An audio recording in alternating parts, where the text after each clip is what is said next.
Is mo na ba kumain ng Indian? I mean, Indian food. Lalo tong biryani. Tara, turuan ko kayo magluto with sauce na rin. Para kompletong-kompleto na yung cravings nyo, diba? Yum, sarap. Siyempre, kayo na bahala kung anong gagamitin ninyo. Pwedeng beef, mutton. But for today's video, I'm gonna use chicken. Yung iba tinatanggal yung skin. Ako, hindi ko na tinanggal. Kailangan din natin ng plain yogurt. Tapos, required na dilaan yung takip niya. Ginger garlic paste. But of course, pwede lang kayong gumamit ng fresh bawang at luya. Gawa tayo ng sarili nating biryani masala. Star anise, cinnamon, laurel, fennel seeds, cloves, paminta, green and black cardamom. Kapag nainitan itong mga spices na to, parang titripla yung aroma niya. Ngayon, dikdikin na natin yan hanggang sa maging powder kagaya nito. Actually, may nabibili lang na biryani masala. Para maiwasan mo na yung pagod ng pagdidikdik. Binalik ko na nga yung laurel, turmeric para mas maganda yung kulay. Eto, kashmiri kung gusto ninyong maanghang. Red chili powder yan. Kailangan din natin ng lemon. Papagulong-gulungin lang natin yan para mas madaling ma-release yung init ng katawan.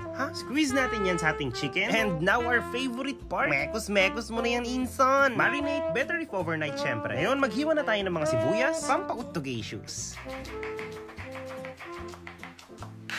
Optional lang tong cornstarch. Okay lang kahit di na kayo maglagay. Pero gusto ko kasi may pagka-crispy yung onion. Ngayon, magpainit na tayo ng mantika. Mas madaming mantika, mas better. Kasi nga madami rin naman tong ipiprito natin. Now you need patience. Ang tagal kasi niya. Ngayon, kapag brown and crispy na, ahon na natin yan sa kahirapan. Naalala nyo ba yung ginger garlic paste kanina? Pwede rin ganito yung gawin ninyo. Siyempre, luya, bawang, tapos didikdikin lang natin yan. O diba, meron ka ng ginger garlic paste. Yung ibang recipe na napanood ko, hindi na naglalagay ng kamatis.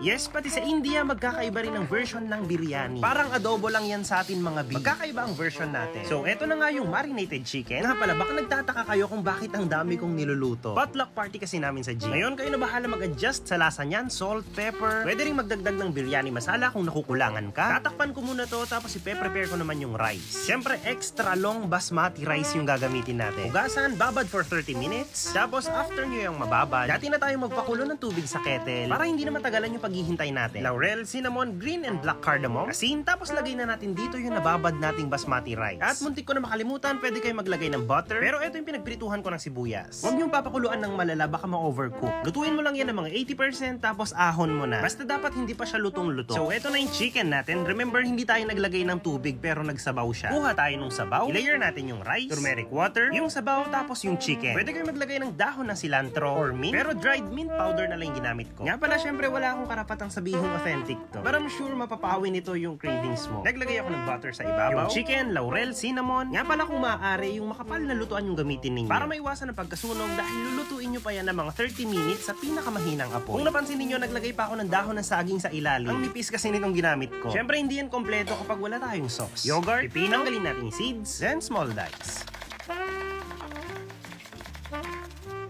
Sibuyas, kamatis, plus mint leaves. Ngayon, halo na natin yan sa ating yogurt. All-purpose cream and water ang ginamit ko, pero dapat milk yan. Pag water kasi yung ginamit, madali lang siyang hihiwalay. So, yan na yun. Kayo na bahala sa plating, but don't forget, yung prinito nating sibuyas, ibudbud nyo rin dyan. Kung meron kayong cashew nuts, lagay nyo na rin. Pero kung wala, it's okay. At dahil mukhang nag-enjoy ka rin naman sa panonood, don't forget to follow me, like this video, pa-share na din. Tapos, comment ka kung ano pang gusto mong matutunang luto. Chicken biryani, iyam sarap.